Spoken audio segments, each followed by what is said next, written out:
Girl and Devil Dinosaur again, I was left ruminating on the state of LGBT Rep. Not just in animation, but all across the entertainment industry. Or rather, not so much the state of it, as it's currently in flux thanks to a conservative backslide, but rather the state of the discourse. Regular viewers may remember that about 5 or 6 years ago, I was often heavily critical of how LGBT characters in Western animation were handled, and I had a minimum standard that I often used to grade LGBT Rep on. Namely, they had to be a healthy relationship, involve human or human-adjacent characters, so no monsters or aliens, but something like an elf was okay. The relationship had to start before the final episode, you couldn't kill either of them off, they had to be main characters, and they couldn't hide behind euphemisms or allegory, and you couldn't overcomplicate their relationship with world building. Using this metric, the first cartoon to actually pass it was The Owl House, with Lumity. Things got a little shaky with Luce's chronic lying in season 3, but it managed to pull through and still be satisfying. I love Lumity, they're so cute. Anyway, after that, regular viewers will notice I kinda stopped talking about this subject after The Owl House ended. When I first covered Moon Girl, I said that while a lot of people were shipping Lunella and Casey, I could take them either as BFFs or girlfriends, and I wouldn't mark the show down if they went for the former. I said the same thing about Marcel and Fallon when I covered Delicious in Dungeon. Even though I didn't like that show, I love their friendship because I just love relationships with a lot of affection and joy in general. So platonic or romantic, I'm cool with either. I got what I wanted out of The Owl House, and then I was satisfied and therefore wasn't interested in anything that wasn't like that. My bare minimum standards for gay rep in cartoons just became the thing I wanted out of gay rep on a subjective level. Stories about two people's relationship without it being straight up abusive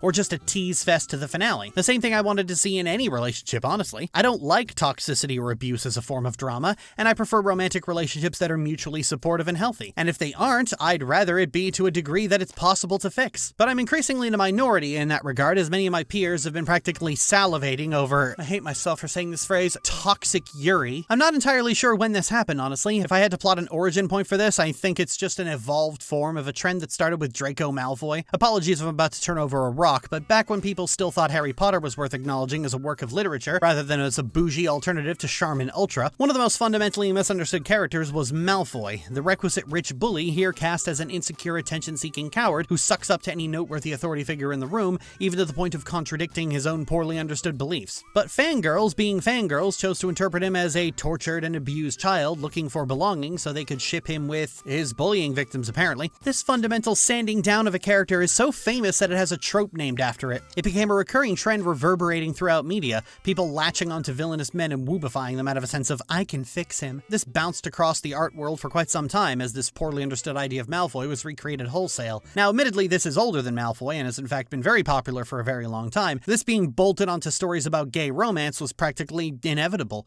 But its rising popularity also has a lot to do with the discourse. Starting from 2013 onward, people started to really care about optics. Before then, fandom was a no man's land. The cute little innocuous ship fix and hurt comfort fix having to sit right beside gratuitous shock, incest, and minors having very unwholesome things done to their inside bits. But then Frozen came out and breached containment, and for years you couldn't Google Frozen anywhere without seeing Elsana plastered all over the place. People quickly grew sick of this, and it started a backlash against this kind of material, which turned into a backlash against romanticizing toxicity in general, which turned into a backlash against depicting toxicity at all, and where there's a backlash to the backlash. So now you had the masturbators claiming, actually writing healthy and supportive relationships means you're coddled and live in a bubble and can't handle the real world. Yeah, CD, this is all very stupid, but how is this relevant to LGBT Rep? Oh, I'm sorry, do you have somewhere to be? Am I intruding on your busy schedule? Anyways, Pixie rather rudely demonstrated this was all very dumb, but as social media started devolving into petty personal grievances blown up into moralistic arguments, it got really dumb really fast, and this affected LGBT Rep in a pretty simple way. So the point I'm trying laboriously to get to is that everyone wants something different from their rep. Some people want healthy and supportive relationships because they want to be normalized. Some people want to see two women claw each other's eyes out because they're more concerned about something being sexually appealing to them. Some people want to see a serial killer psychologically batter someone into being just as bad as they are,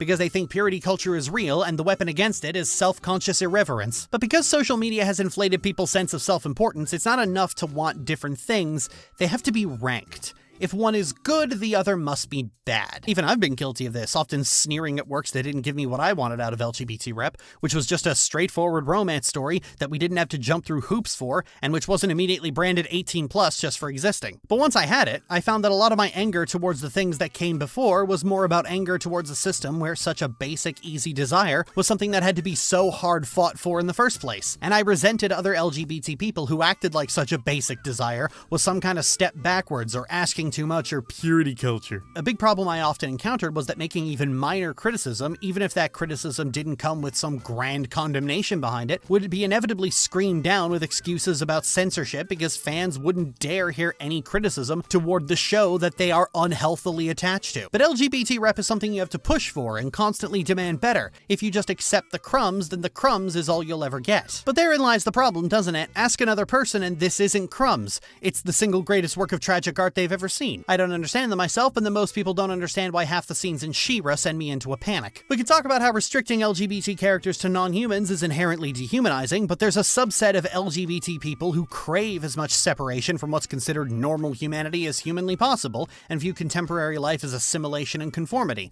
actively pushing back against the, apologies, but I don't really see a better word, de-queering of LGBT people. And one thing that LGBT rep in media has been sorely lacking in over the last few decades is diversity of experience. So often a character simply being gay or trans is disruptive enough that no other effort has to be taken, leading to samey homogenized works about the same kind of person. It was only about 15 years ago that gay characters who were just that gay guy you saw in Will and Grace was so overplayed that people were becoming openly hostile to it, as it characterized gay men as all being cut from the same cloth. Nowadays, that sort of portrayal is borderline quaint, because once it was no longer the dominant form in which LGBT characters are portrayed, people tend to cool off about it. Quite recently, I discussed the character of Dion, who I quite disliked as a kid for the same reason, but as an adult I found completely delightful. Another example of this is Revolutionary Girl Utena. I first saw this when I was 15 while I was in the hospital, because I had the fortune to find the DVD sets at the library, and I bounced right off of it because, well, you all know at this point. And I had a very negative opinion of it for a very long time, until just about a few months ago when Michaela wanted to see it and asked if I'd watch it with her, and I just can't bring myself to say no to her. Time growing up and no longer being in survival mode gave me a far more nuanced opinion of the series, but I still resolved to never watch it again because it was just too nauseating. And She-Ra had a similar effect on me, to the point that to this day I've never finished the series because it was similarly aimed too squarely at deeply personal trauma. Adora's characterization in particular, dripping with the fawn response and being unable to let go of her affection towards someone who causes her daily pain, struck a very sensitive nerve, and I noped right the fuck out of it. Both of these series are heralded as some of the greatest works of LGBT animation of the last 30 years, and a lot of people have associated my extreme dislike of them to either contrarianism or idiocy. It's not. Post-traumatic stress disorder is the reason I don't like them. Both series feature gruesomely accurate portrayals of trauma bonds, and only one of them is critical of them. And I'm not even expressing frustration with how my dislike was perceived. I couldn't openly discuss the real reasons these things bother me so much,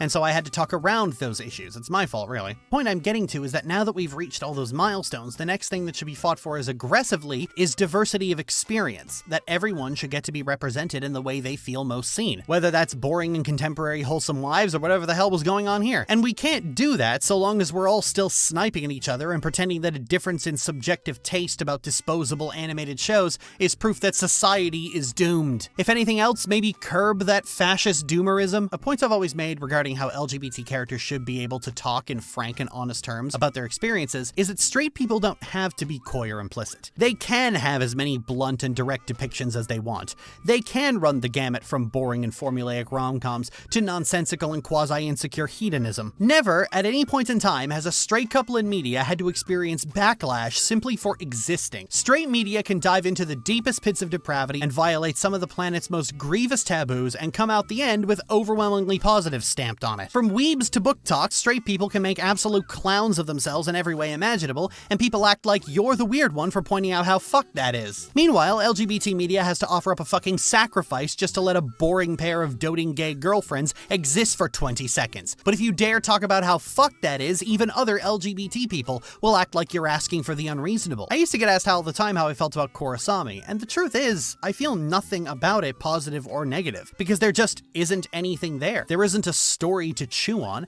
and their friendship before the finale was an afterthought. Quality-wise, it exists in a dead zone because it never had the opportunity to be good or bad, and immediately people respond by talking about how hard it was to get this even back in 2014. I know that, but it doesn't change the fact that it's nothing. An explanation for why it's nothing doesn't make it something. And I feel like a lot of people use that as an excuse to defend Blorbo from mild criticism and paint it as activism, rather than ask why we all put up with such an unbelievably fucked status quo in the first place. Because we do put up with it. The fact that the studio overlords will snub, stall, delay, and fire people for trying to make LGBT art is taken as a reason why LGBT creators need to compromise and neuter their art, because getting on the air at all is more important than artistic integrity. They only start shaking their fists and demanding executive heads when the culprit is Disney. Disney. An unfair and unjust status quo being used to counter critical discourse is an acceptance of that status quo, not a repudiation of it. You're just arguing over who is to blame. I often placed an unfair level of responsibility on the showrunners, targeting them specifically in my criticisms out of an irrational pushback against the way certain showrunners were often revered and placed on pedestals for delivering LGBT rep that I considered to be embarrassingly mediocre. There are two instances where I firmly believe I was right to target the creators directly. Firstly, Voltron, where the creators rather infamously lied about having no choice but to kill off one of their LGBT characters based on an order from DreamWorks, and She-Ra and the Princesses of Power, where the creator admitted to engaging in some kind of subterfuge out of simple anxiety of being told he couldn't do it, so this was 100% his creative vision and is therefore open to as much scrutiny as one likes. The rest, however, were unfair and unwarranted personal attacks over subjective tastes. We're at a point where there aren't really many milestones to reach anymore, in terms of advancing representation at least. I know the US is currently undergoing a massive cultural backslide,